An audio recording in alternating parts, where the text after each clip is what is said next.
चलते हैं श्रीमद् भागवत महापुराण। प्रसंग चल रहा है भगवान सच्चिदानंद मर्यादा पुरुषोत्तम श्री राम के पावन जस का गायन परमहंस श्री सुखदेव जी महाराज परीक्षित जी से कर रहे हैं। कल कुछ लीलाओं का भगवान की गायन हुआ। सच्चिदानंद भगवान अयोध्या में पधारे। समस्त अयोध्यावासी एक साथ भगवान से मिलना चाहते थे। तो अमित रूप प्रगटे ते काला, भगवान अनंत रूपों में प्रकट हो गए। हर अयोध्यावासी के गले से लग रहे, क्योंकि 14 वर्ष से सब चल रहे थे, प्रभु के लिए विकल थे। जे ही सुना पुष्पक विमान पर प्रभु राम लक्ष्मण सिया जी और अपना परिकर पूरा व्याकुल होकर अयोध्यावासी दौड़े। तो भगवान से सब एक साथ मिलना चाहते हैं, प्रथम मिलन। इसलिए भगवान ने अनंत रूप अमित रूप धारण किया। जो जैसे मिलना चाहता था वैसे ही भगवान क्षणमहु सबहि मिले भगवाना, उमा मरम काहू नहीं जाना। ये कोई नहीं जान रहा, सबको लग रहा है भगवान मुझसे पहले मिले। एक क्षण में समस्त अयोध्यावासियों से भगवान मिले।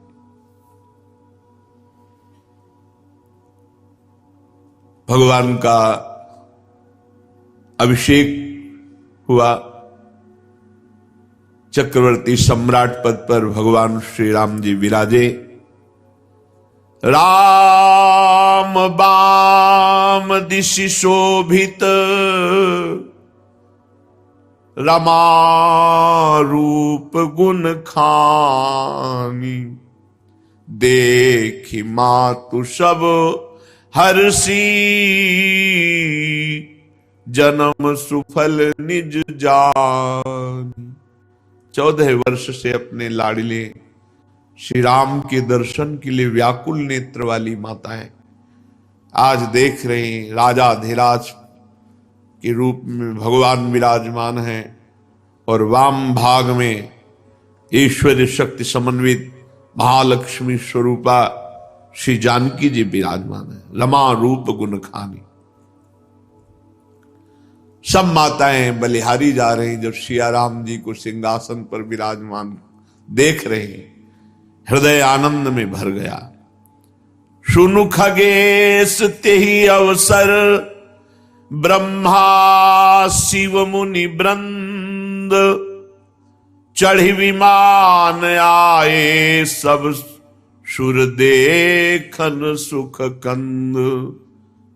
कागभूषुंडी जी कहते, हे गरुण जी महाराज, उसी समय ब्रह्मा जी, भगवान महादेव और बड़े बड़े मुनि और देवता विमानों पर आरूढ़ होकर आनंद कंद भगवान श्री रामचंद्र जी के दर्शन करने के लिए आए। प्रभु बिलो की मुनि मन अनुरागा, तुरत दिव्य सिंहासन मांगा। रवि सम तेज सो बरनी न जाई, बैठे राम द्विजन सिर नाई। वशिष्ठ जी ने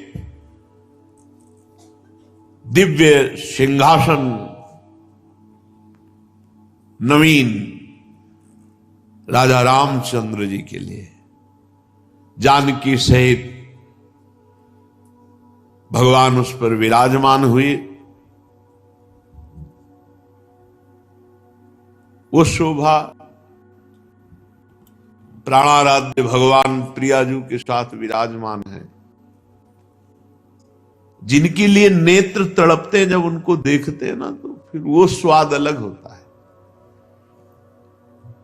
14 वर्ष से समस्त अयोध्यावासी नर नारी पशु पक्षी सब भगवान के विरह में व्याकुल आज देख रहे। दिव्य सिंहासन में सिया जी के समेत पुलकित रघुनाथ जी विराजमान है। वेद मंत्र तब द्विजनी उचारे, नव सुर मुनि जय जयति पुकारे। बड़े बड़े ब्रह्म ऋषि वेद मंत्रों का उच्चारण कर रहे हैं और जय हो आकाश में सी धुनी हो रही। विमानों पर आरूढ़ देवता दिव्य पुष्पों की वर्षा सिया राम जी के ऊपर करके जय जयकार कर रहे हैं। प्रथम तिलक वशिष्ठ मुनि की ना, पुनि सब विप्रन आय सुदीना। श्रुत बिलो की हर्षी महतारी, बार बार आरती उतारी। पहला तिलक भगवान वशिष्ठ जी ने किया, फिर सब बड़े बड़े मुनिजन माताएं आरती सजाकर सिया राम जी की आरती कर रहे हैं। अपनापन से सुख होता है। ये मेरे लाडले लाल हैं। माताएं भाव से आरती उतारती जा रहे हैं और आनंद में पुलकित हो रहे हैं। आज जितने जाचक है सबको अयाचक कर दिया रघुनाथ जी ने। किसी की कोई इच्छा ही नहीं है भगवान को। खास बात इसमें है कि भगवान ने दिया ऐसी बात नहीं। वहां तो जहां भगवान विराजमान अष्ट सिद्धियां 9 निधियां 8 खेलियां कर रहे हैं, किसी की लेने की इच्छा ही नहीं है। भगवान का ऐसा स्वरूप है कि जो देखे सो अचाह हो जाए, चाह ही ना रह जाए। जाचक सकल अजाचक किन्हें। केवट के मन में क्या है? भगवदानंद। तो क्या निकल रहा मुख से? अब कछनाथ न चाही मोरे। ये जो चाह है ये मलिन हृदय में होती। भगवद विमुख हृदय में ये चाह जागतिक वस्तु भोगों की होती है। सब देख रहे हैं। सिंहासन पर त्रिभुवन साई, देखी सुरन दुंदुभी बजाई। त्रिभुवन के स्वामी अयोध्या नरेश पद पर आज विराजमान हैं। देखकर समस्त एक कितनी ठसक की बात। हमारे स्वामी जिनके कालाधीन है वो प्रभु हमारे हैं। ये खास हृदय में जो सुखानुभूति होती है वो अपनेपन से होती है। हमारे लाला हैं, हमारे मित्र हैं, हमारे पिता हैं, हमारे स्वामी हैं, हमारे प्रीतम हैं। जो भाव दास्य शक्य वात्सल्य कांता सहचरी, जो भाव। जब अयोध्यापति के सिंहासन पर भगवान श्री रामचंद्र जी विराजमान हुए, दुंदुभियां देवताओं की बज रही, अप्सराएं नृत्य कर रही, जय जय ध्वनि हो रही। मुनिजन परमानंद में मगन है क्योंकि उनके जो ध्यान का विषय वो आज साक्षात देख रहे हैं। भरत, लक्ष्मण, शत्रुघ्न, विभीषण, अंगद, हनुमान, सुग्रीव, ये छत्र, चवर, पंखा, धनुष, तलवार, ढाल, शक्ति लिए हुए भगवान के समीप ही यथा स्थान विराजमान है। कैसी अद्भुत शोभा सिया राम जी की। आसपास भाईजन और सेवकजन और बीच सिंहासन में सिया राम जी विराजमान है। श्री सहित दिन कर वंश भूषण, काम बहु छवि सोहि। नव अंबुधर बरगात, अंबर पीत सुर मन मोहि।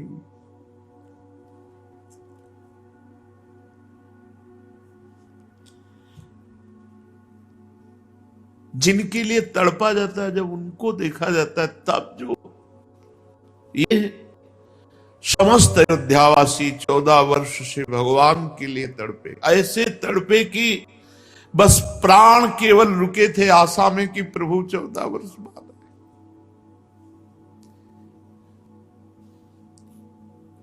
प्रभु आएंगे, बस नहीं कब के प्राण छूट गए होते। आज उसी विरह का, उसी तड़पन का फल देख रहे हैं। श्री सहित दिन कर वंश भूषण, काम बहु छवि सोहई, नवंबुधर बरगात अंबर, पीत सुर मन मोहई। श्री जी के सहित सूर्यवंश के विभूषण भगवान श्री राम अनेक अनेक कामदेव की शोभा को मात करते हुए सिंहासन पर विराजमान। श्री जी के सहित नवीन जलधर मेघ के समान श्याम सुंदर शरीर पर पीतांबर, बड़े बड़े मुनियों के मन को मोहित करने वाला रूप, मुकुटांगदादि विचित्र भूषण, अंग अंगनि प्रति सजे, अंभोज नयन विशाल उर्भुज, धन्य नर निरखंति जे, धन्य नर निरखंति जे।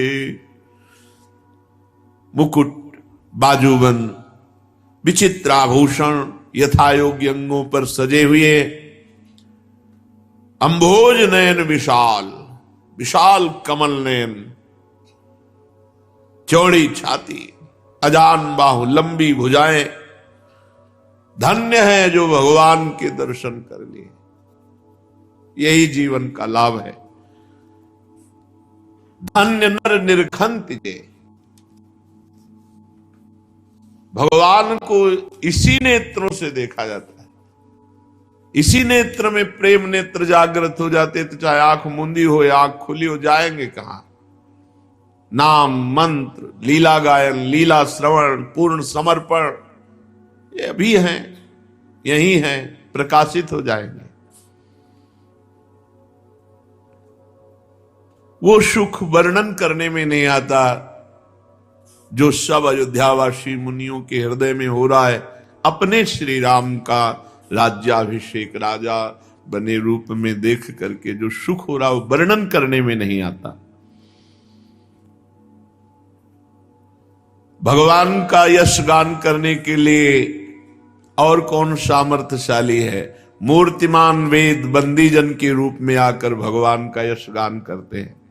जय सगुण निर्गुण रूप रूप, अनूप भूप शिरोमणि, दस्कंधरादि प्रचंड निश्चर, प्रबल खल भुज बल हने, अवतार नर संसार भार, विभंजी दारुण दुख दहे। जय प्रणत पाल दयाल प्रभु, संयुक्त शक्ति नमामहे।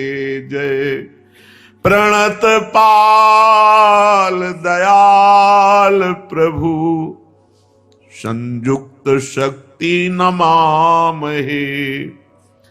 वेद स्तुति करते हैं, हे सगुण और निर्गुण रूप धारण करने वाले, हे अनुपम रूप लावण्य युक्त, हे राजाओं के शिरोमणि आपकी जय हो।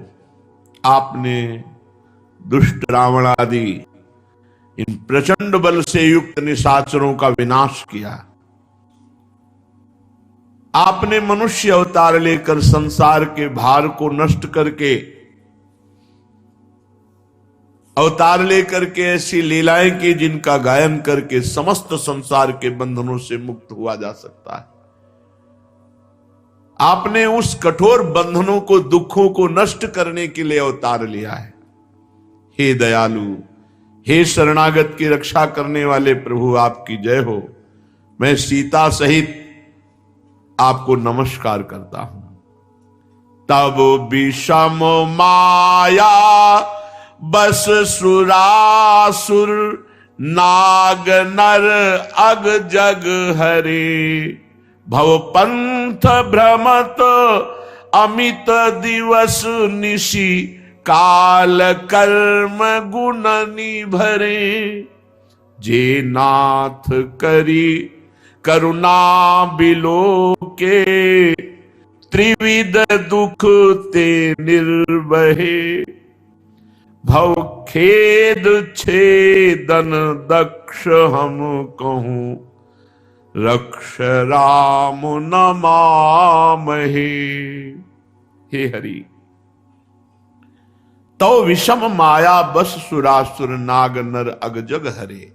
हे हरे, आपकी ऐसी विषम माया है, देवता मनुष्य मुनि कोई भी ऐसा नहीं जिसको ये फंसाकर आपसे विमुख न कर दे।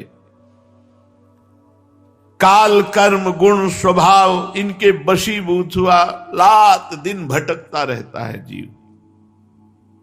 आवागमन का चक्र, बार बार जन्म, बार बार मरण।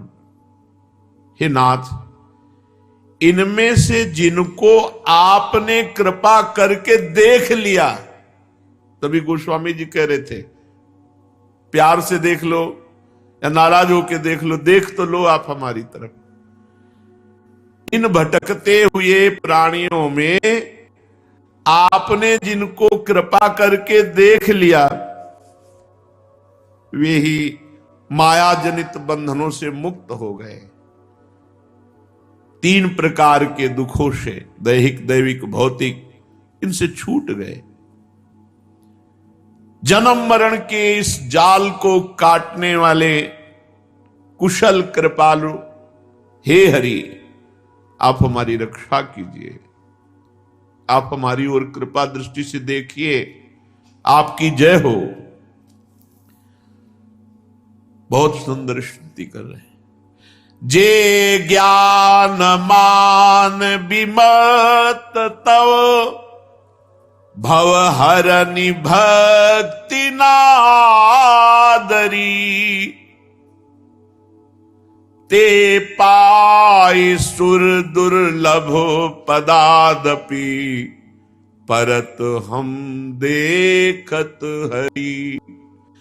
विश्वास करी, यही जीवन है, यही जीवन है जो अगली पंक्ति गाई जा रही। विश्वास करी सब आस परिहरी, दास तव जे होई रहे। जप नाम तव बिनु श्रम तरहि भव, नाथ सो सम राम है। प्रभु वेद स्तुति करते हैं कि प्रभु जो ज्ञान के अभिमान में मत हो गए कि मैं अहम ब्रह्मास्मि, तो प्रभु हमने देखा है उनको भ्रष्ट होते हुए, गिरते हुए, क्योंकि बचाने वाला कोई नहीं। और दुरंत माया है, बड़े बड़े ज्ञानियों के चित्त का अपहरण करके बलात् अपने अधीन कर ले, उसे माया कहते हैं। जो ज्ञानिन कर चित अपरई, बरियाई विमोह बस करे। जे ज्ञान मान विमत्त तव भव, हरनि भक्ति नादरी। वो ज्ञान के अभिमान में आकर भक्ति का निरादर कर दिए, तो हे हरि, बड़े ऊंचे पदों में जाकर के भ्रष्ट होते हुए, गिरते हुए हमने देखा। वेद ऐसा कह रहे। काम किनका बनता है सही ढंग से? बोले जो विश्वास करी। सबसे पहली बात भक्ति में, बिन विश्वास भगति नहीं ते, बिन द्रवहि न राम। राम कृपा बिनु सपने जीव न लह विश्राम।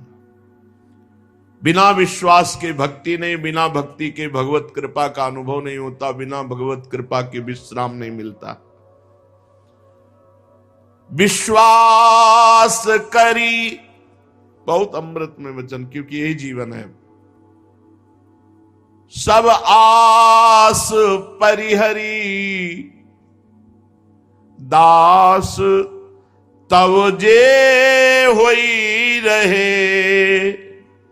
जपि नाम तव बिनु श्रम तरही, भवनाथ सो समराम है। जो विश्वास करके सब आशाओं को छोड़कर आपके दास हो गए, पर ये खास बात है, भगवान पर विश्वास करके अधीनता, पूर्ण विश्वास करके भगवान के अधीन हो गए, भगवान के दासत्व को स्वीकार कर लिया और निरंतर नाम जप का अभ्यास, यही अपने सत्संग का सार है। भगवद आश्रित होकर निरंतर नाम जप करो, कुमार्गगामी प्रवृत्तियों का त्याग करो, बस हो गया, इसी से सिद्ध हो जाओगे। भगवत प्रेम इसी में है, यही साधन है जो भगवत प्रेम प्रकाशित करता है। जो आप पर विश्वास करके सब आशाओं का त्याग करके आपके दास हो गए और निरंतर नाम जप करते हैं, हे नाथ, वो इस संसार समुद्र से पार हो गए। सतरति सातरति लोकांतार्यति। हे प्रभु, हमको भी ऐसी कृपा करो, वेद कहते कि हम आपके स्मरण में डूब जाए, यही खास बात है, हम आपके स्मरण में डूब जाए। जे चरण शिव अज पूज्य रज शुभ, परसी मुनि पत्नी तरी, नख निर्गता मुनि बंदिता, त्रैलोक पावन सुरसरी।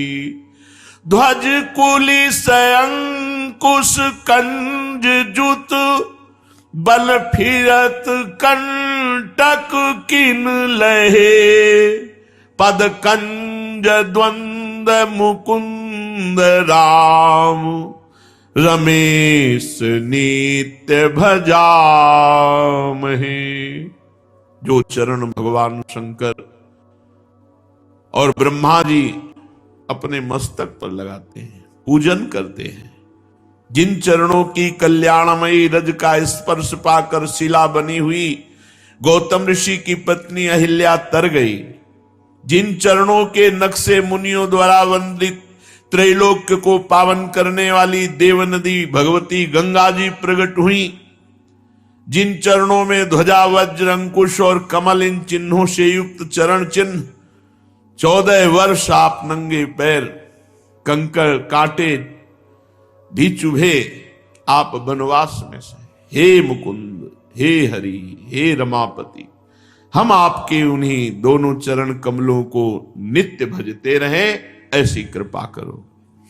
अव्यक्त मूल मनादि तरु, त्वच चारि निगमागम भने, षटकंद शाखा पंच 20, अनेक पर्ण सुमन घने।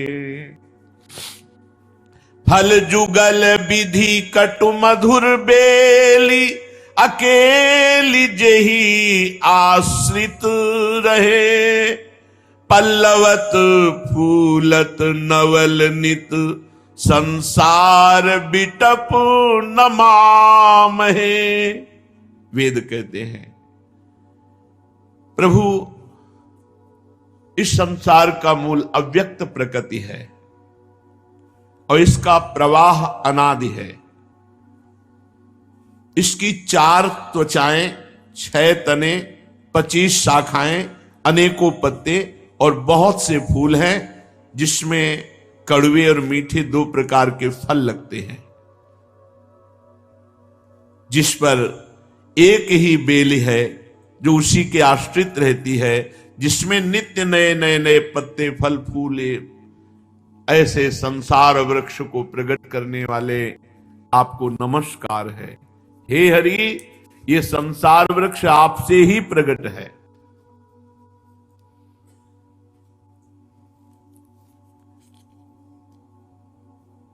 अव्यक्त प्रकृति, इसका प्रवाह अनादि, ये 6 तने, 5 ज्ञानेन्द्री, 1 मन, 4 त्वचाएं, बुद्धि, मन, चित्त, अहंकार, 25 शाखाएं, 5 महाभूत, 5 तन्मात्रा, 5 कर्मेंद्री, 5 ज्ञानेन्द्री और सतोगुण, रजोगुण, तमोगुण, ये 3, 5 को 20 और 3, और जीव और काल ये 25, और फिर इनके अनेकों शाखाएं। इसी से संसार प्रपंच भरा हुआ है, पर इसके मूल आप हो। आपसे ही ये संसार रूपी लता पुष्पवित, पल्लवित, फलान्वित हो रही है। आप अजन्मा हैं, केवल वही अनुभव कर सकता है जो आपके अधीन हो गया, आपके आश्रित हो गया। नहीं, मन और बुद्धि से आप अगोचर हैं। हे नाथ, हम यही वरदान मांगते हैं कि मन, वचन और कर्म से केवल आपके चरणों का आश्रय लेकर आपका चिंतन करें। वेद भगवान की बंदीजन की समान स्तुति कर रहे, फिर प्रणाम करके भगवान की कृपा से वो ब्रह्मलोक को गए। इधर देवादिदेव भगवान महादेव जी भी राम दरबार में उपस्थित हुए और भगवान शंकर स्तुति कर रहे, पर वेद जो स्तुति कर रहे थे वो अलग था, वो बंदीजन की भांति गा रहे थे। लेकिन यहां विनय करत गदगद गिरा पूरित पुलक शरीर। परम वैष्णवाचार्य भगवान शिव हैं, आंखों से अश्रुधारा बह रही, रोमांच हो रहा, और भगवान सियाराम के सामने खड़े होकर उनका स्तवन कर रहे। जब राज्याभिषेक हुआ श्री रामचंद्र जी का, जय राम रमा रमनम समनम भवताप भयाकुल पाहि जनम अवधेश सुरेश रमेश विभो शरणागत मांगत पाहि प्रभो। हे राम, हे रमा रमण, हे जन्म मरण के संताप को नाश करने वाले, आपकी जय हो। आवागमन के भय से व्याकुलित सेवक की रक्षा कीजिए। देखो भगवान शिव कह रहे हैं। फिर कौन ज्ञानी ऐसा है जो भगवान का आश्रय न ले? बड़ी भूल है जो भगवान से विमुख होकर कोई ज्ञान मार्ग का अनुसरण करते हैं, बड़ी भूल है। शिव शनकादि जिन भगवान की शरणागति का, भगवान के चरणों का आश्रय, हरिशरणम सनकादि निरंतर, फिर कौन ज्ञानी और बचा? कह रहे प्रभु आवागमन के भय से व्याकुलित सेवक की रक्षा कीजिए। हे अवधपति, हे रमापति, हे देवपति, हे विभो, शरणागत मैं हूं, बस यही मांगता हूं कि आप हमारी रक्षा कीजिए। क्या रक्षा?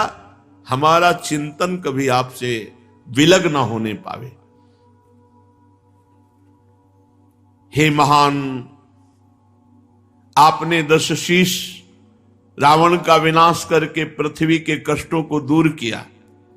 प्रभु, आपके बाण अग्नि के समान प्रचंड हैं, जो विनाश के लिए पर्याप्त हैं दुष्टों के। महिमंडल मंडन चारुतरम धृत सायक चाप निशंग बरम मद मोह महा ममता रजनी तम पुंज दिवाकर तेज अनी। प्रभु, आप पृथ्वी मंडल के अत्यंत सुंदर आभूषण हैं। आप श्रेष्ठ बाण, धनुष, तरकस धारण किए हुए महान मदमोह और ममता रूपी अंधकार की रात्रि का नाश करने के लिए तेजोमय सूर्य है। जो आपका आश्रय ले लेता है उसके अज्ञान मोह का नाश हो जाता है। प्रभु, ये कामदेव कोई ऐसा नहीं जिसके हृदय पे बाण न मार दे। भगवान शंकर की समाधि भंग कर सकता है तो औरों की बात क्या। इस कामदेव के कुभोग रूपी बाण से सब परास्त है। अगर कोई बच सकता है तो वो जो आपकी शरण में आ गया, जो भगवान की शरण में आ गया, वही काम बाण से बच सकता है। नहीं तो चाहे जितना तप साधन एक क्षण में नष्ट कर दे, काम बहुत बलवान है। और ये काम इनकी मुस्कान मात्र से, प्रभु हरि की मुस्कान मात्र से मूर्छित हो जाए, निर्बल हो जाए, ऐसे भगवान की जो शरण में वास्तविक हृदय से, वही निष्काम हो सकते हैं। प्रभु इस संसार में रोग वियोग शोक सब मरे रखे हैं इसी में। देख लो हृदय को, जो भगवान से विमुख है उनकी दुर्दशा है। प्रभु मारे गए, बहु रोग वियोग ही लोग है, भवदंग निरादर के फले। जो आपसे विमुख है उनकी दुर्दशा है, जलते रहते हैं, रात दिन जलना, ईर्ष्या द्वेष क्रोध काम मरे रखे, सब विकारों के द्वारा मारे गए। ये सब आपके चरणों से विमुख होने का फल है। जो मनुष्य आपके चरणों से प्रेम नहीं करता वो अथाह दुख में पड़ेगा निश्चित। भव सिंधु अगाध परे नरते, पद पंकज प्रेम न जे करते। ये भगवान शंकर कह रहे हैं। अति दीन मलीन दुखी नितही, जिनके पद पंकज प्रीति नहीं। अति दीन दुखी मलिन अंतःकरण वाले, जो भगवान से प्रीति नहीं किए, भगवान का नाम जप नहीं किए, भगवान की शरण में नहीं हुए, वो सदैव यहां भी दुख भोगेंगे और परलोक में भी। अवलंब भवंत कथा जिनके, प्रिय संत अनंत सदा तिनके। नहीं राग न लोभ न मान मदा, तिनके समवई भो वा विपदा।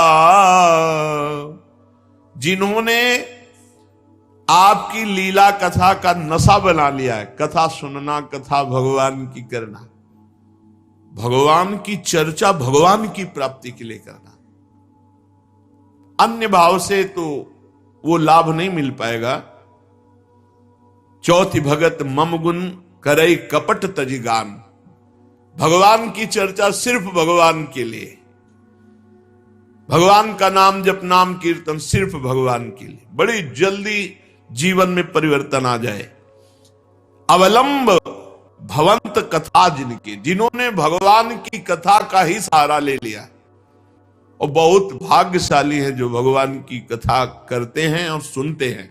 भूरिदा जना, बस अन्य उद्देश्य नहीं, अन्य उद्देश्य तो फिर फल में अंतर पड़ जाएगा। धुंधकारी भी सुना और बहुत से सब सुने, लेकिन विमान केवल धुंधकारी के लिए आया, सबके लिए नहीं आया, क्योंकि मनन में अंतर पड़ गया। श्रवण सबने एक जैसा किया, मनन में अंतर पड़ गया।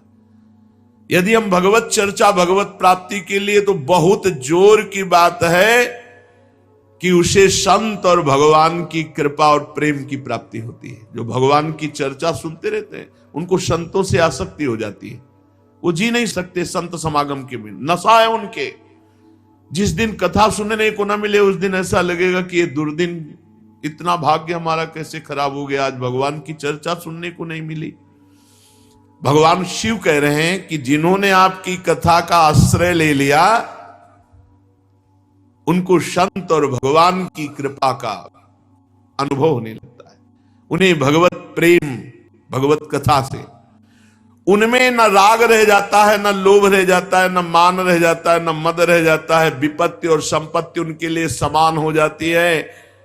इसी से बड़े बड़े मुनिजन सब साधनों का त्याग करके भगवान के आश्रित होकर भगवान की लीला कथा सुनना, नाम जप करना, नाम कीर्तन करना, इसी से पूर्णता हो जाती है।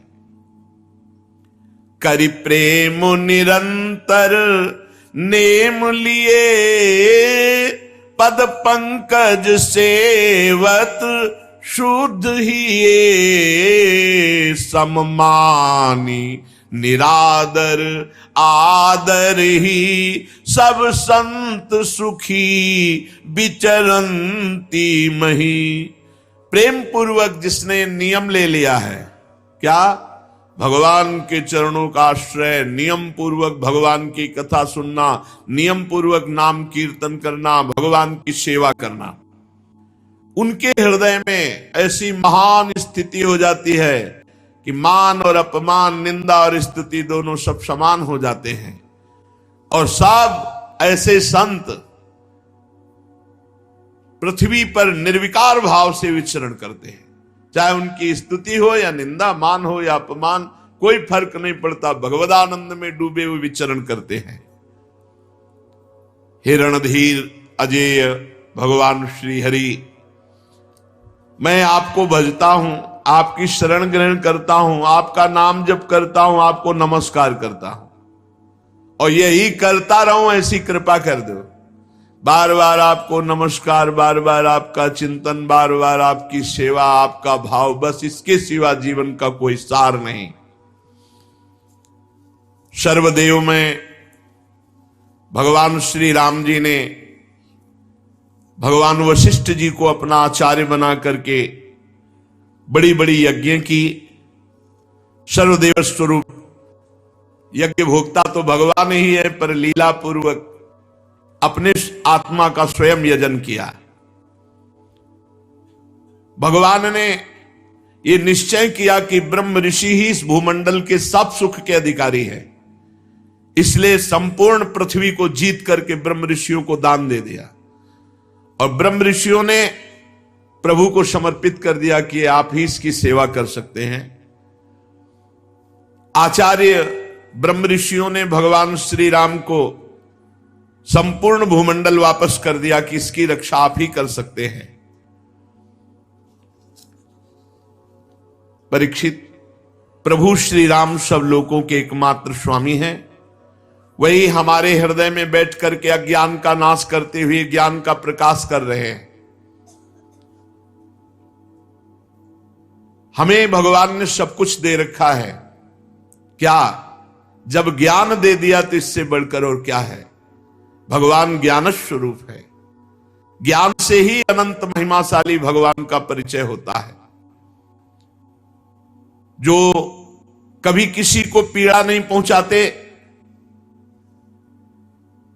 और अपने चरण शरण में आए हुए की हर तरह रक्षा करते हैं, और जो सदैव ब्राह्मणों को अपना इष्ट देव मानते हैं, ऐसे भगवान श्री रामचंद्र को हम नमस्कार करते हैं। परीक्षित, एक बार अपनी प्रजा की स्थिति जानने के लिए भगवान श्री राम रात में वेश छुपा करके अन्य वेश में घूम रहे थे। उसी समय भगवान श्री राम के कान में शब्द पड़े कि एक पुरुष अपनी पत्नी से कह रहा था, नाहम विभर्मित्वाम दुष्टाम असतिम परवेश्म गाम, स्त्री लोभी बिभ्रयात सीताम रामो नाहम भजे पुनः। तू रात भर पराये घर में रह आई है, इसलिए मैं तुझे इसी समय निकालता हूं।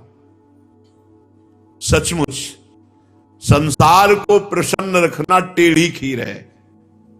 भगवान सुखदेव जी कह रहे, देखो इस मूर्ख की मूर्खता, भगवान के राज्य में रह रहा, भगवान की महिमा को नहीं जान रहा, भगवान पर दोषारोपण कर रहा है। जब भगवान राम ने अपने कान से ये बात सुनी तो लोकापवाद के कारण श्री सीता जी का परित्याग किया। ये इसमें ये बात नहीं है, ये तो व्यवहारिक बात है। भगवान श्री राम जी ने देखा, भगवान का एक स्वभाव है कि अपने जन का अभिमान रहने नहीं देते। और लंका जैसे सुरक्षित देश पर आक्रमण करके लंकाधिपति रावण, कुंभकर्ण, मेघनाथ, नरांतक, ऐसे ऐसे देवांतक, इन सब का नाश, तो सबके हृदय में अहंकार जागृत था, सबके हृदय में। यहां तक कि जो भगवान के कृपा पात्र वानर बलि थे, जाम्बवान तक के हृदय में भी, जाम्बवान जी ने भगवान की भुजाओं की तरफ देखा और कहा इतनी सुकोमल इनमें बल है कि नहीं, एक बार कैसे देखें। भगवान से कह तो सकते नहीं और चुप रहे, तो मार घूसो, कई दिनों तक पिटाई की थी भगवान ने कृष्णावतार में। कृष्णावतार में गुफा के अंदर कई दिनों तक पिटाई जाम्बवान की थी। और एक तो बलराम जी से ही भिड़ गया, राम जी का पार्षद जो बंदर था, द्विविध मयंद नील नल अंगद गद विकटास, दधिमुख केहर निसठ सठ जामवंत बलरास, ये सब कपि सुग्रीव समाना, ये महान बलशाली थे। तो उसने राम जी की भुजाओं की तरफ देखा तो लक्ष्मण जी ने कहा हम तुम्हें बताएंगे। तो जब लक्ष्मण जी बलराम जी बने ना, तब ये मिल गया। तो लक्ष्मण जी के रूप में तो दंड नहीं दिया, क्योंकि भगवान का शासन था, भगवान बड़े भ्राता थे, यहां बड़े भाई बन के आए, वो एक ही घूंसे में परम पद दे दिया बलराम जी ने। तो जितना परिकर था सबको अहंकार आ गया था। तो भगवान ने सोचा अहंकार का मर्दन कैसे हो, क्योंकि हम कैसे लड़े इनसे, पूरा परिकर कैसे लड़े। तो भगवान ने सोचा हम अपने अंश से इनको पराजित करेंगे। तो फिर ये लीला सीता जी को, अब सीता जी को जंगल में एकांत में छोड़ दिया। उधर भगवान वाल्मीकि जी ने जब देखा कि ये तो अरे चक्रवर्ती सम्राट महाराज दशरथ की कुलवधू सीता जो इस समय गर्भवती, ये सारा केवल अहंकार दूर करने का खेल था। और परंपरा थी ऋषियों के पास ही बालकों का पूरा पठन पाठन, अध्ययन अध्यापन आदि की पूरी दीक्षा शिक्षा सब। तो वाल्मीकि जैसे महापुरुष, कई कारण ऐसे नहीं भगवान की अपवाद के कारण भेज दिए, ऐसे किसी ने कह दिया, धोबी ने कह दिया, भगवान ने भेज दिया।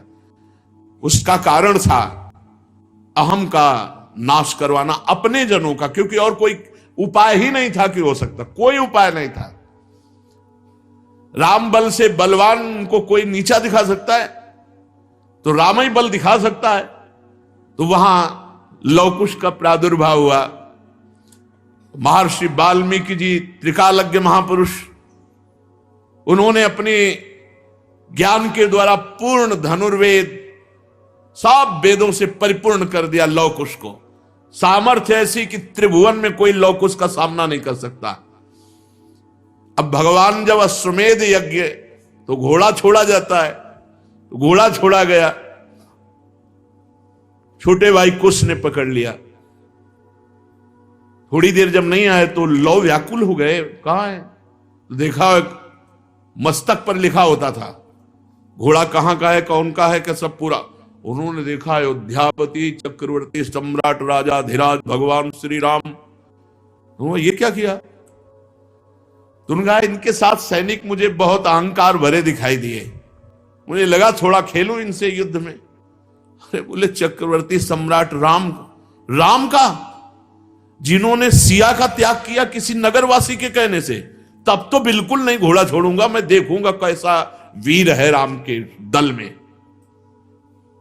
छोटे से कुश की बात सुनकर लो जी ने भी निश्चय किया, क्योंकि भगवत प्रेरित थे। अब जितने सैनिक थे एक को भी नहीं मारा, सबको मूर्छित कर दिया।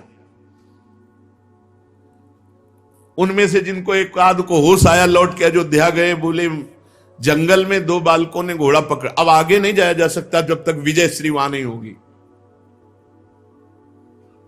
हनुमान जी महाराज की तरफ देखा कि और योद्धा भेजने से पहले हनुमान जी महाराज तो ज्ञानी नाम अग्रगण्यम, गए देखा लो और कुश के हाथ में, तो उन्होंने सोचा ऐसा त्रिभुवन में वीर पुत्र किसका हो सकता है जो रघुनाथ जी के घोड़े को पकड़ ले।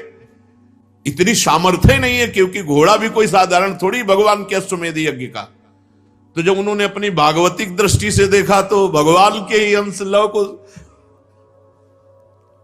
शरणागत हो गए।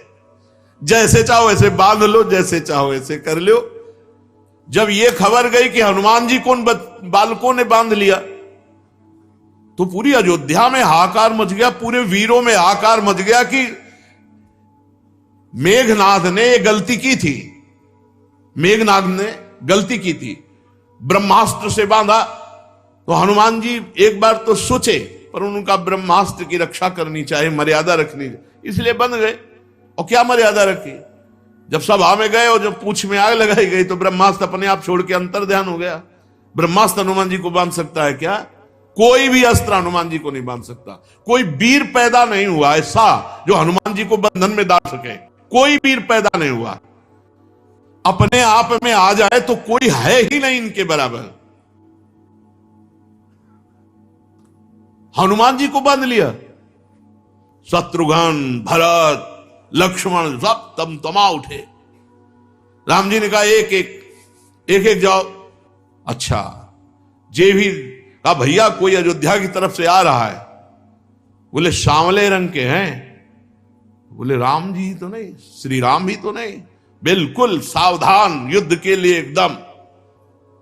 बोले राम जी जैसे लग रहे हैं लेकिन राम जी तो नहीं, क्योंकि उनकी गंभीरता अलग दिखाई देती। परिचय, जब इनका परिचय पूछते तब वो कहते वन देवी का पुत्र लवकुश हूं।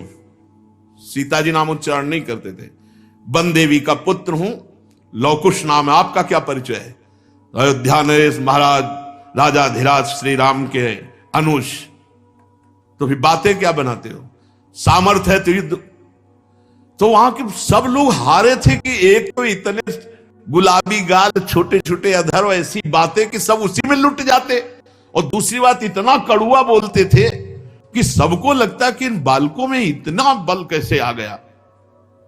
एक को भी नहीं होश में रहे, मारा एक को नहीं, पूरे रामादल में किसी एक को भी प्राणघात अस्त्र नहीं चलाया लवकुश ने।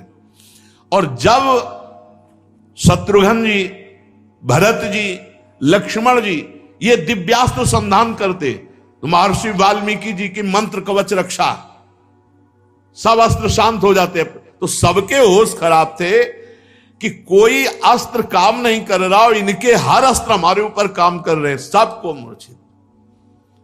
अंततो गत्वा भगवान पूरे सब रामादल के परिकर को परास्त करा के जब आप आए, तब जो स्वरूप लवकुश की विद्वता का, ज्ञान का प्रकाशित हुआ कि एक बार भगवान को भी चुप कर दिया। गर्भावस्था में वन देवी का त्याग। एक बाहरी व्यक्ति के कह देने से क्या आप अपनी प्रिया के हृदय की बात नहीं जानते? एक बाहरी ने कह दिया और आप त्याग कर दिए, आप युद्ध कीजिए हमसे। भगवान ने कहा कि बच्चों ने, रघुकुल में अगर कोई ललकार दे तो कदम पीछे नहीं हो, और तुम हमारी ही संतान हो, हमारे ही अंश हो। तो भगवान ने, गुप्त बात यह थी कि समस्त रामादल के अहंकार का, राम पक्ष के जितने थे उनको और कोई परास्त नहीं कर सकता था, भगवद अंश ही परास्त कर सकता था। इसलिए भगवान ने, और दूसरी बात, जो अयोध्या पर अधिकार करने की क्षमता है वो बाल्यावस्था से ऋषि मुनियों के द्वारा पालित पोषित और उनके द्वारा दीक्षा शिक्षा दी गई। भगवान श्री राम ने स्वयं ऐसा अपना जीवन व्यतीत किया, जो विश्वामित्र जी के साथ गए। तो ऐसे ही अपने पुत्रों के लिए ये बाहरी बात थी, आंतरिक बात थी, अपने पक्ष के जनों के अहंकार का मर्दन करना। पृथ्वी देवी के गोद से प्रकट हुई थी जानकी जी। अब राम जी बहुत विकल हुए और उनसे कहा, पुत्रों कहां है तुम्हारी मां वन देवी? तो उन्होंने कहा गुरु जी के पास है, वाल्मीकि जी के पास। पर दौड़ते हुए नजदीक कि प्रभु श्री राम आपके दर्शन करने आ रहे हैं। पता नहीं सिया जी के मन में क्या था, क्या लीला थी। उन्होंने पृथ्वी देवी से प्रार्थना की, बस अब नहीं, मैं अपने प्रभु को जिस ध्यान में देख रहे हूं उसी ध्यान में रखते हुए मुझे लय कर लो, अब प्रगट में नहीं। भगवान श्री राम अपनी शोकावेश बुद्धि को संभाल नहीं पाए। देखते देखते सिया जी पृथ्वी की गोद में, पृथ्वी की गोद से ही प्रकट हुई थी और पृथ्वी की गोद में भगवान श्री राम बहुत विकल हो गए। समर्थ होने पर भी ना रोक सके और रुदन करने लगे, क्योंकि जानकी जी के पवित्र गुण, जानकी जी का समर्पण, जानकी जी की पवित्रता, जानकी जी का भाव, ये गुणगान करके भगवान अपने को रोक नहीं सके और रुदन करने लगे। परीक्षित, भगवान अपने जनों से बहुत प्यार करते हैं, तो जानकी जी तो उनका हृदय ही है। भगवान का ये रुदन करना कोई स्त्री पुरुष का रुदन करना नहीं। बड़े बड़े समर्थ लोगों के विषय में यह देखा गया है कि प्रेम में ऐसी स्थिति, जनक जी को भला, पर जानकी जी जब विदा हो रहे हैं तो वो भी विकल हो गए। भगवान श्री राम ने उसी दिन से नियम पूर्वक ब्रह्मचर्य व्रत धारण किया और 13,000 वर्ष तक अखंड ब्रह्मचारी रहकर दशरथ जी द्वारा पोषित अयोध्या नगरी का पालन किया 13,000 वर्ष तक। तदनंतर अपना स्मरण करने वाले भक्तों के हृदय में अपने उन चरण कमलों को स्थापित करके, जो दंडकारण्य के वन में कंकड़ और कांटों से बिंधते थे, भगवान स्वयं प्रकाश परम ज्योतिर्मय साकेत धाम को अंतर्ध्यान हो गए। सब अपने निज जनों को लेकर के सरयू जी में लीन होने वाली लीला की और साकेत धाम चले गए। परीक्षित, भगवान श्री रामचंद्र जी के समान प्रतापशाली और कोई नहीं, उनसे बढ़कर तो कोई हो ही कैसे सकता है। देवताओं की प्रार्थना से भगवान ने मानो लीला धारण की थी। रघुवंश शिरोमणि भगवान श्री राम के लिए कोई बड़े गौरव की बात नहीं कि उन्होंने अस्त्र शस्त्रों से रावण को मार डाला या समुद्र में पुल बांध दिया। भला उन्हें शत्रुओं को मारने के लिए किसी बंदरों की सहायता की आवश्यकता है? ये सब भगवान की मधुर लीला है। भगवान के एक संकल्प से पूरी सृष्टि का विनाश, पालन और सृजन होता है। उनके लिए रावण आदि मारने के लिए कोई अवतार लेना पड़ेगा? मैं उन्हीं रघुवंश शिरोमणि भगवान श्री रामचंद्र जी की शरण ग्रहण करता हूं। परीक्षित, जिन्होंने भगवान श्री राम का दर्शन किया, स्पर्श किया, अनुगमन किया, वे सब कौशल देश निवासी भगवान के साकेत धाम को गए, जहां बड़े बड़े योगी साधना के द्वारा जाते हैं। जो पुरुष अपने कानों से भगवान श्री राम के पावन चरित्र को सुनता है, परीक्षित, सुनने मात्र से वो समस्त कर्म बंधनों से मुक्त हो जाता है। भगवान सच्चिदानंद में है, उनकी लीला गायन करना, लीला श्रवण करना, ये स्वतंत्र भगवत प्राप्ति का मार्ग है। केवल भगवत चर्चा श्रवण मात्र से भगवत प्राप्ति। भगवान श्री राम, भगवान श्री कृष्ण और भी भगवान ने जो अवतार धारण किए, ये धारण ही अपने भक्तों के लिए किए हैं कि उनका पावन जस गा गा करके समय व्यतीत करना और अंत में भगवान की दिव्य धाम में जाना। तो अपना एक भी मिनट व्यर्थ ना जाए। रोज सत्संग मिल रहा है तो उठते बैठते चलते फिरते क्रिया सहित या क्रिया रहित हमारे अंदर नाम चलता रहे। हमारा मन न लगे तब कोई भगवान के चरित्र पढ़ने लगे, भक्तों के चरित्र पढ़ने लगे। हमारा समय भागवतिक जाए, बस बहुत कम जीवन है, पता नहीं कौन सी श्वास आखिरी हो, इसलिए वो श्वास बड़ी मंगलमयी हो जो आखिरी हो, मुख में राधा नाम हो, हृदय में भगवत आश्रय हो और शरीर छूट जाए तो भगवत प्राप्ति पक्की है। इसलिए समय व्यर्थ ना जाए, खूब निरंतर नाम जप करो, इसी जन्म में भगवत प्राप्ति हो तो बहुत जीवन धन्य धन्य हो जाएगा। नहीं तो अगर थोड़ी भी चूक करोगे तो अगला जन्म होने की संभावना रह जाएगी, कोई भी मिनट श्वास खाली ना जाए। शेष चर्चा आगे। श्री राधा वल्लभ लाल।